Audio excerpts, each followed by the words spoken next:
বিবেচনায় নিয়েছি যে নিবন্ধন প্রজ্ঞাপন যেটা দেওয়া হয়েছিল জামাতে ইসলামীকে 5 নভেম্বর 2008 সালে, সেই নিবন্ধন প্রজ্ঞাপনে নিবন্ধনের সাথে সাথে দলীয় প্রতীক হিসাবে দাঁড়িপাল্লা দেওয়া হয়েছিল একই প্রজ্ঞাপনের মধ্যে।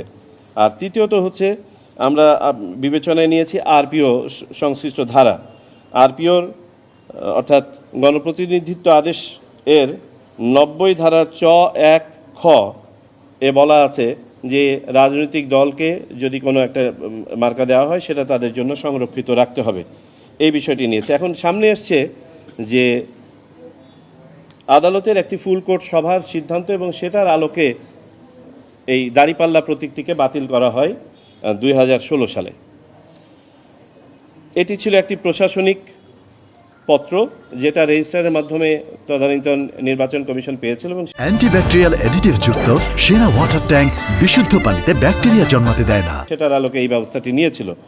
কিন্তু আমাদের সামনে জামাতে ইসলামের যে আবেদন ছিল সেই আবেদনের সাথে একটি রিট পিটিশন এবং তার আদেশও আমাদের সামনে এসছে। Writ petition number 3797/2006। এটাতে দাঁড়িপাল্লা যাতে কোনো দলীয় প্রতীক না হতে পারে, যেহেতু এটা আদালতের একটা ন্যায় বিচারের প্রতীক, এই মর্মে একটি আপিল দাখিল করা হয়েছিল। সেই আপিলটা সেই সময় মাননীয় আদালত খারিজ করে দেন এবং এখানে তারা বলেছেন যে এটি নির্বাচনী প্রতীক হিসাবে